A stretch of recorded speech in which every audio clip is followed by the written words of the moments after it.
Just out of curiosity, how many of you have never been to a poetry reading? Do you have any idea what's going to happen? Yeah. Snap in. You forgot to wear your berets. So afterwards, I'm going to ask you what you thought. So be prepared.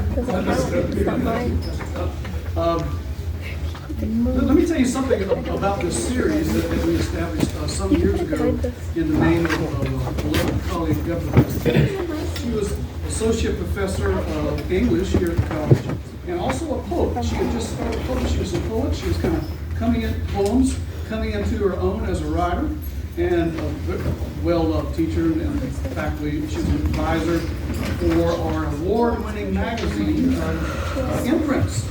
And so this poetry series that we established is to commemorate her, but also her love of poetry. And she brought many writers of national, international prominence to this college.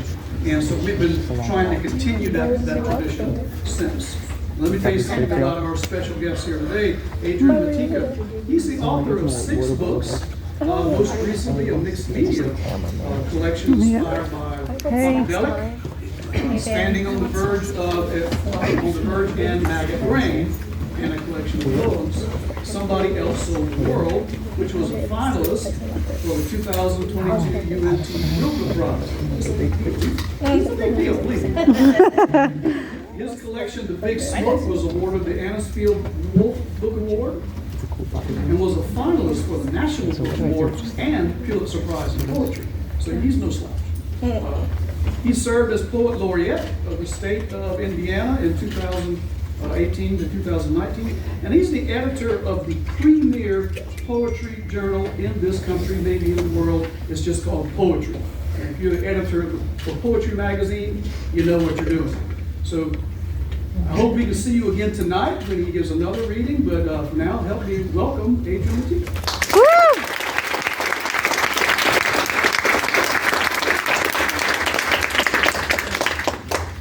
Thanks for that, Ron. Can you all hear me if I speak at this level? I got so used to having a mask on and trying to fight through it, I can't remember how to project very well. Thank you all for making space for me today, and for especially those who have never been to a poetry reading before. Even if you're here because you got to be for class, I'm grateful for your presence. It's a strange day for me because yesterday my new book came out that I'm not going to be reading from because it's a graphic novel. So this came out yesterday, and I don't know how to read from it, but I'm going to try to project some slides later tonight and try to share some of it with you. It is the second piece to a project that some of you have other book for, which is Smoke. It's about the first heavyweight champion first black heavyweight champion of the world, Jack Johnson. And so I'm going to read a little bit from that since there are folks here who know that book.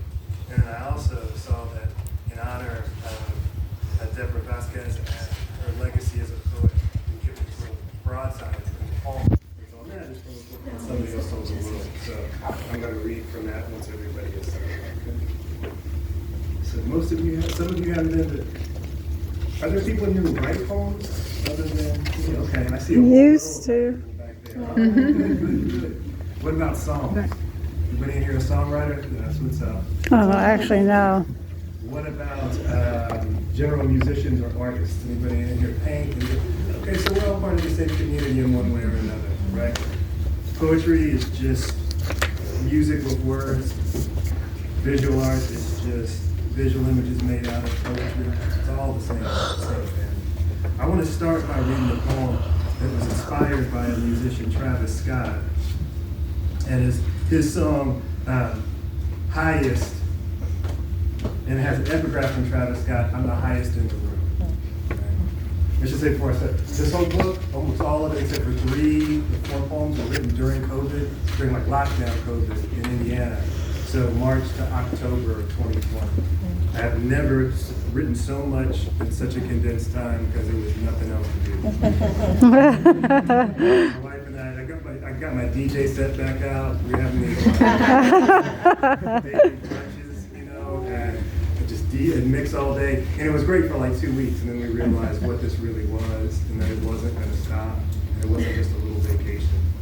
So that's when I got to work. So it's called Highest. Yep. I mentioned Descartes, philosopher in this. Highest. I rise up, therefore I must be like Descartes if he didn't finish all the reading. I raise up like the highest black hand in history class. I am risen like the blood pressure of anybody black mimeographed in this chronic textbook of a monochromatic year. That's infant mortality rate high. That's high top fade high. Almost everything up here hangs threadbare, squarely in the red line of summary excuses. Everything else up here, from the cop apologies to the solidarity statements, it's a double tap of distraction for somebody else's high sign. That's unemployment high. That's Machu Picchu high. What a relief hardly anybody stuck around to see me on the low side of the mountain. What a reprieve because I kept rising stealthily, past my historical anxiety, way past my inherited hearsay, until I am so high up on the shelf, I eye-level alchemy. Even up here, I'm adept at shrinking myself for safety. Even up here, my shoulders hunch like a small analogy. I wanted to start with that poem when I saw so many people who were musicians and wanted to write song lyrics, because I wanted to be a rapper. But this is 1986. I'm 51 years old, so it's a different thing, right? It's 1986. I wanted to be a rapper, and being a rapper was not a thing in Indianapolis, Indiana.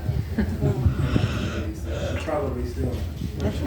But it definitely wasn't back then. It wasn't my geography that kept me from doing it, though. It was just I was really bad at it. Somewhere along the way, I figured out that I had a little bit more dexterity writing poems. And poems became a thing for me that it sort of allowed me to navigate my desire to be understood, my desire to try to communicate with people, but also my enthusiasm for rhyme, my enthusiasm for the sounds we can make out of words. It doesn't have to really mean anything necessarily, and poets hate when I say this kind of stuff, but it doesn't have to mean anything. It just has to make you feel something, right?